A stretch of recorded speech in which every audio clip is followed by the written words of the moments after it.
What is your favorite sex scene in the Bible? That one where the two sisters get the dad drunk. Their mother is still salty about it. You're underselling it a bit. They got him drunk, and proceeded to start a whole country from their offsprings. And this was right after he offered them and his wife to be raped by the village people. Raped by the village people. Hashtag young man. Therese, no need to rape girls. I said, young man. Find yourself a young male. Or a hung man. Just listen to the words of Yahweh. It's not my favorite because of the sex, but because of the revenge. In Genesis 34, this woman named Dinah is hanging out when this dude going by sees her and rapes her. He is some prince or something and infatuated by her, so he and his father go to her father begging to marry her. Her father, Jacob, hears this and is like, she can't marry him. You all are not Jewish, but I guess I could be convinced if you and your kingdom's men were circumcised. So father and son are super pumped and go and get circumcised along with all the men of the kingdom. While they are still in pain from the procedure, Dinah's brothers go in and slaughter them. Edit, Jacob not Joseph. Edit 2, brothers not brother. Also, when dad finds out what two of his sons have done, he's terrified. Everyone is going to hate us, we could be driven away. But everyone is like, two of that guy's sons wiped out an entire town. Imagine what all 12 of his sons could do? And they all feared the guy. Your navel is perfectly formed like a goblet filled with mixed wine. Between your thighs lies a mound of wheat bordered with lilies. Your breasts are like two fawns, twin fawns of a gazelle. Song of Songs 7:2-3. Yep.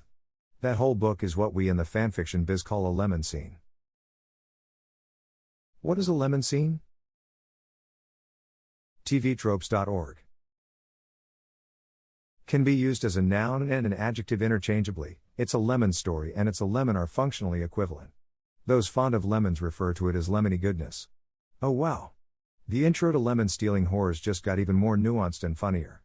Edit, Could have sworn they used the words lemony goodness.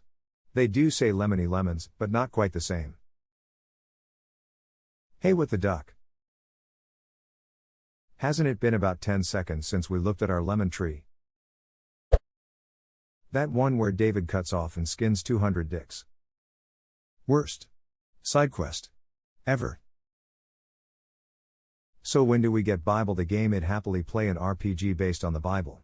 You get different skins for Jesus. It'll be a hoot. It'd be shit. Just think of all the tedious fetch quests. Find me 2 of every animal. I'm going to play as Lot. New objective, have sex with your daughters. I guess I'll just play Peggle. Not sure it counts as a sex scene, but there's a verse where some women reminisce about some men who are hung like horses and come like donkeys. Ezekiel 23:20.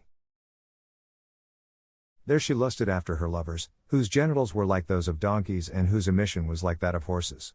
She lusted after lovers with genitals as large as a donkey's and emissions like those of a horse.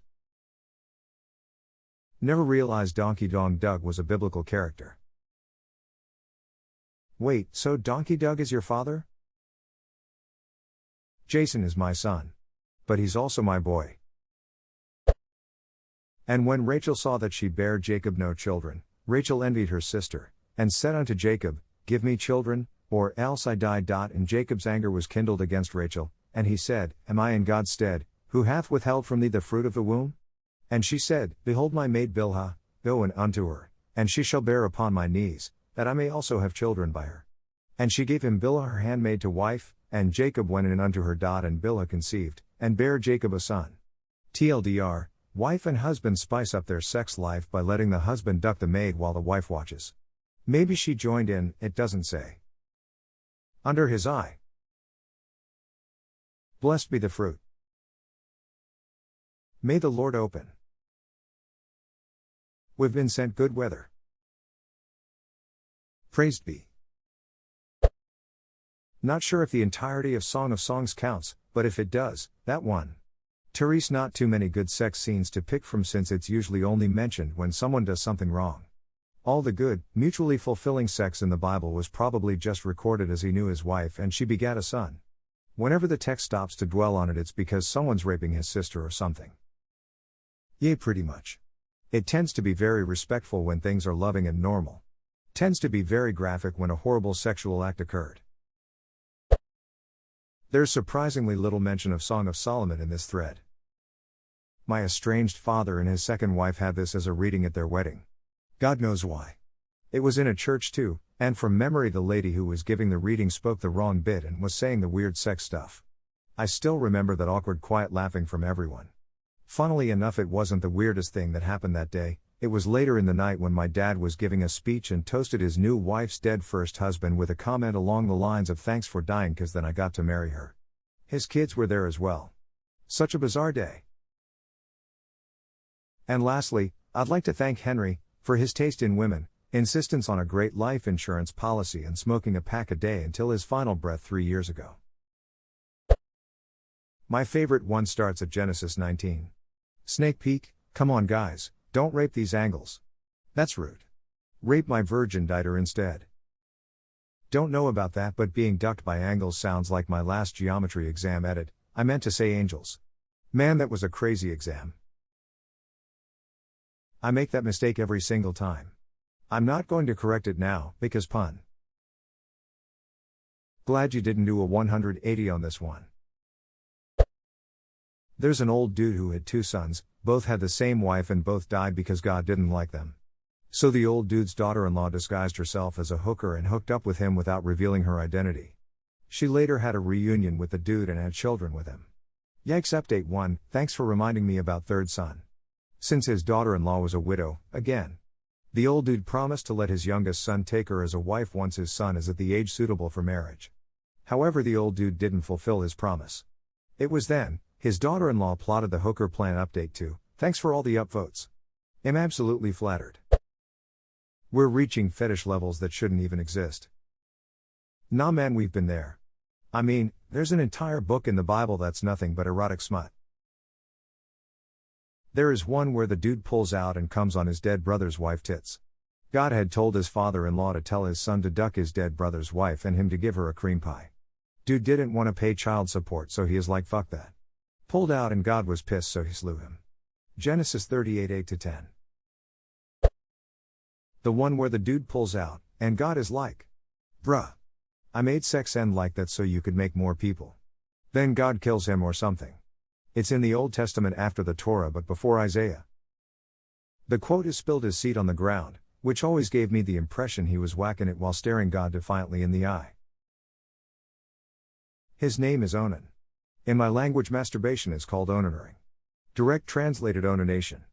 Edited is similar in many European languages which belong to the Indo-European family, and especially Germanic. Language history, or etymology as it is also called, is really interesting to me. n.m.wikipedia.org. Is this where the terminology onahole is derived from? I'm just going to believe this is true. The idea of onahole being a biblical reference is perfect. I love the story about Darmok and Jalet at Tanagra. They got it on and the walls fell. Temba, his arms wide. I mean, there's that snuff film where David sends a dude off to die so he can sleep with his wife. There's also a tale of a 3-day bestiality session where there's nothing but a 72-hour swallowing session. 3-day bestiality session where there's nothing but a 72-hour swallowing session. It's okay, Jonah, you can just say you screwed up and God sent a whale to eat you as punishment. Oh. I was so confused until you said the name Jonah. Thank you for clarifying the reference. The one when David's son Absalom overthrown him with a coup, and to symbolize his dominance decided to duck every one of David's concubines on the roof of his house, so that all Jerusalem could watch him. I had to scroll so far for this, but yes, this one. I do wonder how those concubines lived the rest of their lives though.